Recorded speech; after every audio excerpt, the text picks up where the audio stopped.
Hello everyone, welcome back to government academia. हमने previous lecture में देखा था अपने lecture number 1 of class 11th limits. इसमें हमने देखा था कि लिमिट्स होती क्या है, उसके बारे में कुछ बेसिक बातें करी थी और लिमिट के कॉन्सेप्ट को समझने की पूरी कोशिश करी। आज के लेक्चर से हम लिमिट के ऊपर क्वेश्चन स्टार्ट करेंगे और साथ ही साथ में ये भी देखेंगे। सबसे पहले तो यही देखेंगे कि लिमिट्स को सॉल्व करने के लिए हम क्या क्या मेथड को अप्लाई कर सकते हैं। तो पहले मैं आपको एक बात बताता हूँ। सबसे पहले आप समझिए कि सर अगर आपके पास क्वेश्चन आ रहा है ऐसे करके, limit x tends to a f x, और इस a वैल्यू को जो हमने लास्ट लेक्चर में भी देखा था, a वैल्यू को पुट करने के बाद आपके पास कोई डेफिनेट आंसर आ रहा है, definite answer which is not an indeterminate form, 0/0 infinity upon infinity, इस तरीके से नहीं बन रहा है, तो आप क्या बोलोगे? तो भैया इस केस में वो डेफिनेट आंसर ही इसका रियल आंसर होगा। हम अपनी बात वहीं पे वहीं खत्म कर। नॉर्मल सा आपको हर क्वेश्चन में पहले ये देखना है कि भैया कहीं इसको सॉल्व करने के लिए डायरेक्टली वैल्यू पुट करके तो मेरा आंसर नहीं आ रहा है कि मैं फालतू में एक्स्ट्रा काम कर रहा हूँ वहां पे। अगर डायरेक्टली वैल्यू पुट करके आंसर आ रहा है फिर तो ठीक है। जैसे कि एग्जांपल लेते हैं। सर हमने कहा find limit x tends to 2 और x की पावर 3+1। तो सर आप क्या करोगे? सिंपल सी इसमें वैल्यू पुट कर दोगे। जो डेफिनेट आंसर वो एक्चुअली में होगा वो क्या होगा? एफ ऑफ ए के बराबर। कि आपने डायरेक्टली वैल्यू पुट करी है कि यहाँ पर और आपका आंसर आ गया। आपने देखा सर 2 की पावर 3 8, 8+1 9, तो आपने करा 2 की पावर 3+1। जैसे ही मैं लिमिट वाली वैल्यू यहाँ पर पुट करूंगा, ये लिमिट वाला पोर्शन मैं लगाना बंद कर दूंगा कि आपको अभी लंबे वाले आगे वाले क्वेश्चंस के लिए याद रखना है। ठीक है। जब तक मैंने इस वैल्यू को यहाँ पुट नहीं करा है, अभी तो हमारा सिंगल स्टेप वाले क्वेश्चंस हो रहे हैं। जब बड़े बड़े क्वेश्चंस करेंगे उसके लिए आपको पहले से याद करना है कि जब तक हम ये वैल्यूज को यहाँ पुट नहीं कर देते हैं, तब तक ये limit x tends to 2, limit x tends to 3 हमारा क्वेश्चन में चलता रहेगा। तो सर ये रहा इसका हमारे पास आंसर। बात खत्म हो गई। ठीक। एक और ले लेते हैं सर क्वेश्चन समझने के लिए। हमने कहा limit x tends to 3, x की पावर 3+9, x की पावर 2+1। सॉल्व करके देखते हैं। तो सर x की पावर 3 करेंगे तो यहाँ पर सर 27+9, और यहाँ पर वैल्यू आएगी 9+1, तो नीचे हो गया 10, ऊपर हो गया 36। आपने सॉल्व कर दिया। 18/5 मेरा इसका आंसर आ गया, which is not of indeterminate form. तो हमको कोई परेशानी नहीं। ये हमारा बेसिक लेवल का क्वेश्चन है। तो आपने अभी अगर देखा तो सर ये जो मेरे पास है, ये मेरे पास एक बनकर आ रहा है पॉलिनोमियल।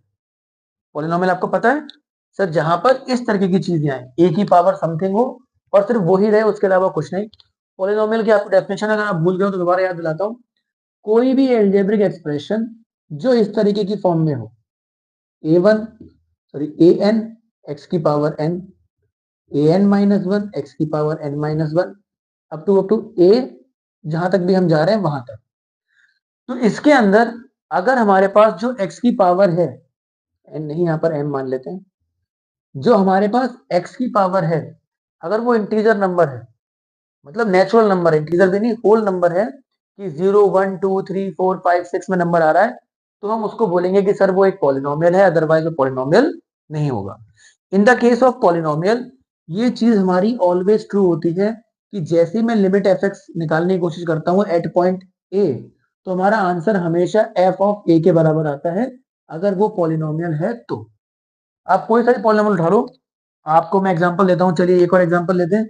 मैंने कहा सर इस बार मैं पॉलिनोमियल उठाता हूँ, ये एट 1 निकालते हैं। चलो x की पावर 100 माइनस x की पावर 99 प्लस 2x की पावर 97 प्लस 3x की पावर 4। कुछ भी हमने लिख दिया। एट 1, एट 0, एट 2, आप कोई सी भी इस पर वैल्यू निकाल लो। तो यहाँ पर एक तो देखो, कोई भी चीज डिनोमिनेटर में है, बिल्कुल भी कोई चीज डिनोमिनेटर में नहीं है, तो आपका आंसर हमेशा क्या आएगा सर? हमेशा आपका आंसर एफ ऑफ ए के बराबर ही आने वाला है। मैंने 1 पुट करा, 1 की पावर 100 100, 1 की पावर 99 1, 2 इंटू 1 2, 3 इंटू 1 3। सॉल्व करेंगे सर, इसका भी आंसर कितना आ रहा है? 5। तो आपको अगर सामने साफ साफ पॉलिनोमियल दिख रहा है, इसका मतलब उसमें कभी भी इंडिटरमिनेंट फॉर्म नहीं बनेगी, और वो हमेशा एफ ऑफ ए के बराबर होगा। वहीं पे अगर ये हमारा सिंपल मेथड है पहला वाला, अब हम सेकंड मेथड पे मूव करेंगे। ये आप देख पा रहे हो, ये कुछ रेशनल नंबर जैसा बन के आ रहा है मेरे सामने, सही है। ये क्या बन के आ रहा है, ये कुछ रेशनल नंबर जैसा बन के आ रहा है। और अगर क्वेश्चन रेशनल नंबर की फॉर्म में हो और अगेन डायरेक्टली वैल्यू पुट करके मेरा आंसर बन जाए, फिर तो ठीक है, फिर तो कोई परेशानी नहीं। बट बाय चांस आपने वैल्यू पुट करी और वो इनडिटर्मिनेट फॉर्म बना, तो वहां पर आपको डिफरेंट डिफरेंट चीजें यूज करनी पड़ सकती हैं। जैसे कि in case of this type of question जहां पे ऊपर नीचे दोनों के दोनों पॉलिनोमियल हो, हम आमतौर पे फैक्टराइजेशन का यूज करते हैं। इसका यूज करते हैं सर, फैक्टराइजेशन का यूज करते हैं, जो हमने अपने प्रीवियस क्वेश्चन में भी करा था। जो मेरे पास क्वेश्चन था सर, ये x square minus 4 upon x minus 2। आपने देखा सर कि जैसे ही मैं इसमें 2 पुट करूंगा तो 4 माइनस 4 0, 2 माइनस 2 0, 0 अपॉन 0 की फॉर्म बन के आएगी, जो हमारे लिए गलत है। तो अब हम इसमें क्या करेंगे सर, अब मैं इसको सॉरी सर, अब मैं पहले इसको सॉल्व करने की कोशिश करूंगा। सॉल्व कैसे करेंगे बालकों, तो देखो, अब देखो, क्योंकि मैंने अभी आपको बताया था कि मैंने यहां पर अब वैल्यू पुट नहीं करी, तो जब तक मैं वैल्यू पुट नहीं करूंगा ये चीज मुझे लगातार बार बार लिखनी पड़ेगी। आपको दिख रहा है सर, ये एक्स स्क्वायर माइनस ए स्क्वायर की फॉर्म बन रही है। तो मैं इसको ए स्क्वायर माइनस बी स्क्वायर के फॉर्मूले से ए प्लस बी इंटू ए माइनस बी में सॉल्व कर सकता हूं। एक्स माइनस टू से एक्स माइनस टू कट जाएगा। अब देखो, कोई भी दिक्कत नहीं है हमारे पास जहां से हमारी इनडिटर्मिनेट फॉर्म बने। ऊपर जीरो बन रहा होता कोई परेशानी नहीं है, नीचे जीरो नहीं बनना चाहिए था, क्योंकि नीचे जीरो बनते ही हमारा 1/0 जो कि इंफिनिटी तो नहीं, नॉट डिफाइन कहलाता है, वो बन जाएगा। तो आपने अब सीधे क्या कर सकते हो, अब आप इसको लिखोगे limit x tends to 2 x plus 2। अब मैं यहाँ पे वैल्यू पुट करूंगा, तो अब मुझे लिमिट वाली चीज नहीं लिखने की जरूरत है, और सर ये मेरा इसका आ गया आंसर। इस तरीके से हम अपने टाइप 1 के क्वेश्चंस को इसमें सॉल्व कर सकते हैं। बस दिमाग में क्या रखना है कि सर पॉलिनोमियल है, डायरेक्टली वैल्यू पुट करो, काम करो। ये चीज है। अगर इसमें इनडिटर्मिनेंट फॉर्म बन रही है, स्पेशली आपको जो ध्यान में रखना है बच्चों, वो ये है कि नीचे वाली वैल्यू तो जीरो नहीं बन रही। अगर नीचे वाली वैल्यू जीरो बन जाए या नीचे वाली वैल्यू इंफिनिटी बन जाए, तब थोड़ा सा, इंफिनिटी तो नहीं, जीरो की स्पेशली हमारे सिलेबस में अहमियत है। तो जैसे ही हमारा ये चीज आती है, इसकी वैल्यू जीरो, हमको कुछ ना कुछ काम करना पड़ता है। और भी क्वेश्चन है हमारे पास जिसको हम देखेंगे, तो बच्चों पहले वाले क्वेश्चन और देख लेते हैं हम लोग, फिर हम आगे की तरफ अपना मूव करेंगे। ये क्वेश्चन हमारे पास सामने है। अब मैंने आपसे कहा कि सबसे पहले आपको क्या देखना है, सबसे पहले आपको यह देखना है कि लिमिट की वैल्यू यहाँ पर पुट करने पर, जिसको मुझे अप्रोच करवाना है, क्या मेरा आंसर इंडिटर्मिनेंट फॉर्म बन रहा है, या मेरा आंसर नॉट डिफाइंड वाला बन रहा है या नहीं बन रहा है। तो आपने कहा सर यहाँ पर अगर मैं 1 पुट करूंगा तो कोई परेशानी नहीं है, तो इसका मतलब मैं इस क्वेश्चन को तो डायरेक्टली कर सकता हूँ। इस क्वेश्चन में देखो आप, पहले आप अगर जब भी फ्रैक्शन की बात होगी आप डिनोमिनेटर में ही पुट करके देखोगे। आपने डिनोमिनेटर में 2 पुट करा, तो सर यहाँ पे क्या बन रहा है, 4 माइनस 4, जो कि होता है 0 के बराबर। इसका मतलब इस क्वेश्चन को हम डायरेक्टली वैल्यू पुट करके नहीं कर सकते, हमको इसमें कुछ और यूज करना पड़ेगा। बिकॉज ऊपर फिर कोई सी भी वैल्यू आए, वो अपॉन जीरो तो हमारा काम खराब करेगी करेगी। सिमिलरली तीसरे वाले क्वेश्चन में भी आप देखो, अगर आपने 2 पुट करा, तो यहाँ पर 2 का स्क्वायर 4, 4 प्लस 6 10, माइनस 5 टू सा 10, 10 में से 10 माइनस करेंगे फिर से 0 आ गया। और वही चीज यहाँ पर भी होने वाली है। तो हम देखते हैं कि इन सारे क्वेश्चंस को सॉल्व करने का तरीका क्या होता है। ठीक है, तो हम देखते हैं कि इन सारे क्वेश्चंस को सॉल्व करने का तरीका क्या होता है। अब देखिए, पहले वाला क्वेश्चन तो हमारे लिए कोई परेशानी नहीं है, आप सीधे वैल्यू पुट करोगे। सर अब डायरेक्टली वैल्यू पुट हो रही है तो लिमिट लगाने की जरूरत नहीं है। 1 का square 1 plus 1 upon 1 plus 100, it will become 2 upon 101। Sir ये हमारा डायरेक्टली सॉल्व हो गया, इसमें हमको कुछ खास सोचने की जरूरत। तो सेकंड क्वेश्चन की बात करते हैं। सेकंड क्वेश्चन में हमने देखा कि भाई यहाँ पर तो इंडिटरमिनेंट फॉर्म बन रही है, तो इसका मतलब हमको कुछ तिकड़म बढ़ाने की जरूरत है। तो आपको बेसिक कैलकुलेशन, बेसिक जो हमने 9th-10th क्लास में फैक्टराइजेशन ये सब चीजें पढ़ी हैं, वही दिमाग लगाएंगे इन क्वेश्चंस में। सर हम देख रहे हैं ऊपर से तो क्या हो रहा है, ऊपर से हम x कॉमन ले सकते हैं, पहली चीज तो ये। तो आओ भाई शुरू करते हैं। सबसे पहले तो आप ऊपर से x कॉमन ले सकते हो, ये आपने देखा। x कॉमन ले लेंगे तो यहाँ पर ये बन के आ जाएगा।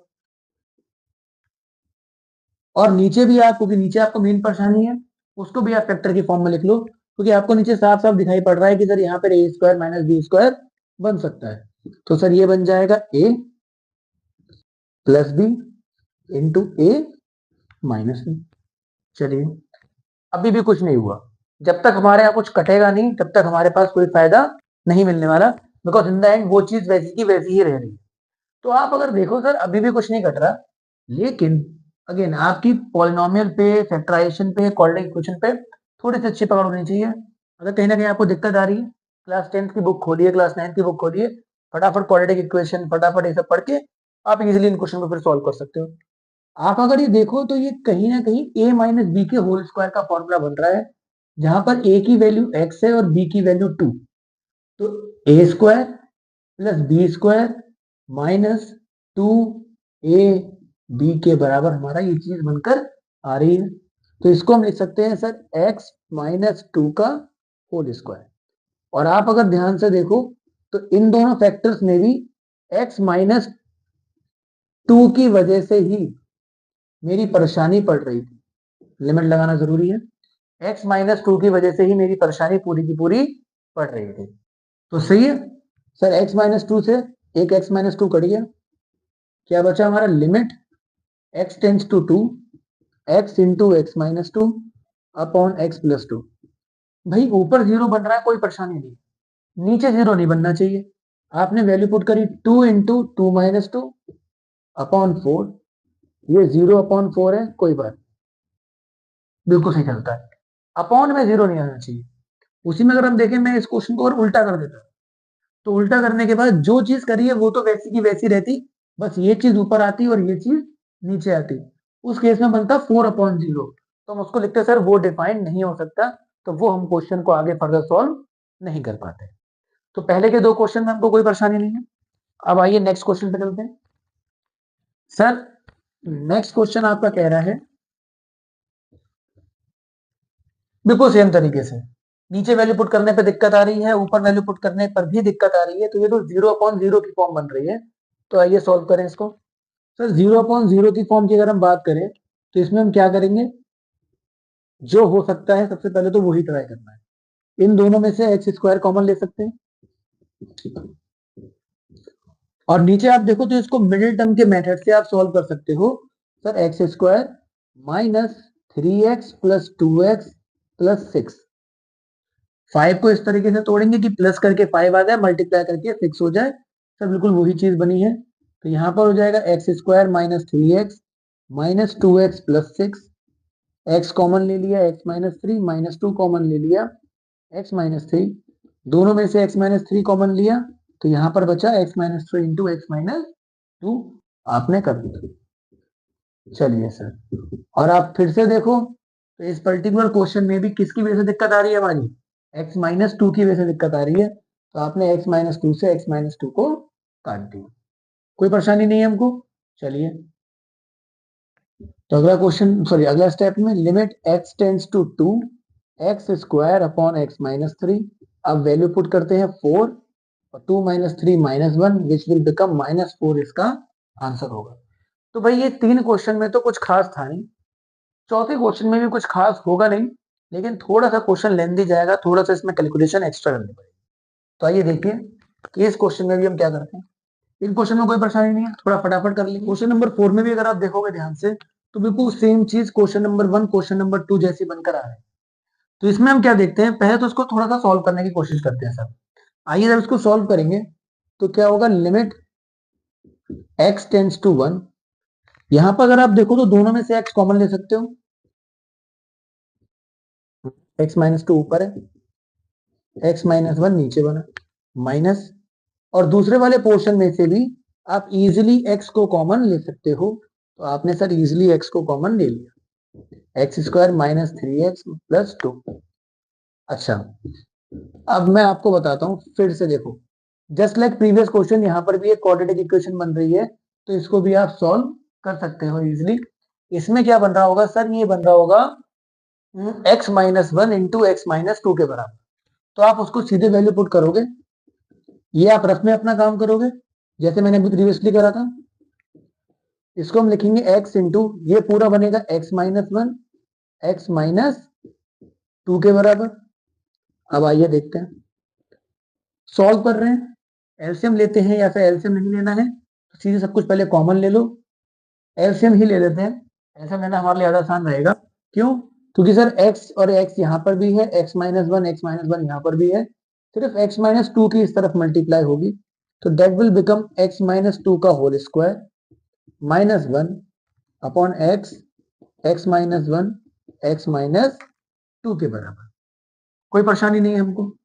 चलिए सर, अब देखते हैं आगे। तो इसमें अगर आप देखो, अभी भी मेरी चीज परेशान कर रही है कि वन वैल्यू पुट करते ही नीचे कुछ ना कुछ दिक्कत होने वाली।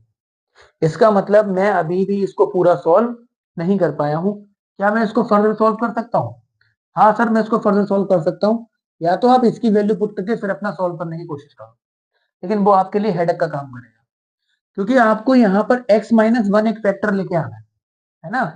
तो हमको क्या देख रहा है, ऊपर देखो तो सर ये एक चीज का स्क्वायर, फिर माइनस लगा है और पीछे वन लगा है, कहीं ना कहीं ये ए स्क्वायर माइनस वन जैसा दिखेगा।